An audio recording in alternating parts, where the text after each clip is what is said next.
Good morning, it's 11:30 and I'm Jake Green at the Sports Desk. Watford say they had no prior knowledge of any concerns about the authenticity of a document now being investigated by the Football League. The Daily Telegraph alleged a bank letter was faked in 2014 to show owner Gino Pozzo had enough cash to support the club. The Premier League side also say Hornets Investments Limited has put in over £20 million since then. The club won't comment further while an investigation's ongoing. Liverpool manager Jurgen Klopp will give himself as long as possible to decide whether to ring the changes for tonight's League Cup fourth round clash with Tottenham. Spurs boss Mauricio Pochettino has already committed to picking a very different starting 11.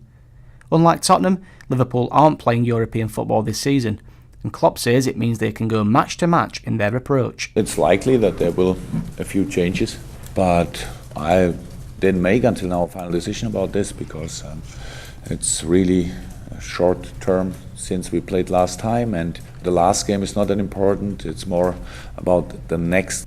Arsenal manager Arsene Wenger doesn't think last Wednesday's result is any indication his side will beat Reading in the League Cup tonight. They play the Championship side in the fourth round, 3 days after a draw with Middlesbrough ended Arsenal's 7-game winning run.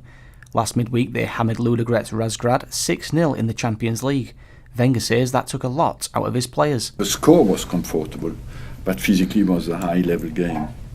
And as well, Wednesday night, Saturday afternoon is short. Sometimes you recover well, sometimes a bit less. And in rugby union now, Maro Itoje is out of England's upcoming internationals after fracturing his hand. He's one of a number of players who will be missing for head coach Eddie Jones due to injury. But England World Cup winner Will Greenwood tells Sky Sports News it creates other opportunities for him. Because they're forced into picking players they might not necessarily have given game time immediately, and they perform out of their skin, and with that the problem suddenly becomes another abundance of selection problems, and life is rosy very, very quickly. Scotland Rugby Union forward WP Nell is out of their autumn internationals after picking up a neck injury. The Edinburgh props not in a 31-man squad for the matches against Australia, Argentina and Georgia next month. Uncapped pair Hamish Watson and Alan Dell are included, but Gloucester's Matt Scott misses out. It's the first squad to be named since the decision to replace head coach Vern Cotter with Gregor Townsend at the end of the current club season. On to cricket now, and England head coach Trevor Bayliss says you shouldn't expect the same 11 to face Bangladesh on Friday. His side going to the second and final test, having won the opening match by 22 runs yesterday. With the series in India to come, Bayliss tells Sky Sports News that changes don't necessarily mean players have been dropped. From a bowling point of view, there might be some rotation, if you like. Seven matches in 8 weeks is going to be tough for any bowler. In boxing now, promoter Eddie Hearn says Britain's Anthony Joshua will not fight Vladimir Klitschko for the WBA heavyweight title in December. The Ukrainian picked up a minor injury in training last week. Hearn says IBF champion Joshua will go up against an unnamed opponent in Manchester on the 10th of December. Finally, in local news, the Huddersfield Cobra's karate club are being overlooked for funding by the British Karate Association due to their freestyle methods of teaching. I went down to the Honley Community Centre to find out why.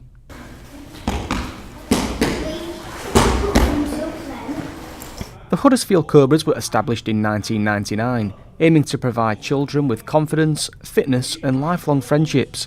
However, Sensei Richard Hardy, who runs the club, has never received a penny from the British Karate Association.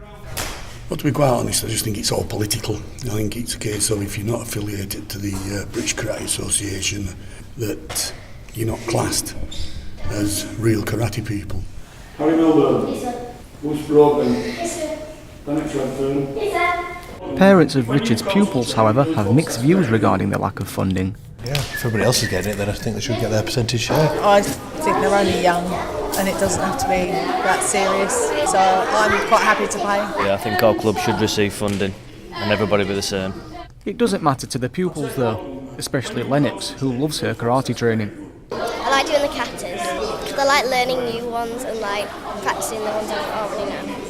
The Freestyle Karate Club hasn't changed for 17 years, and their methods of teaching won't be adapting anytime soon. And that's all from me at the Sports Desk. I'll be back in 30 minutes.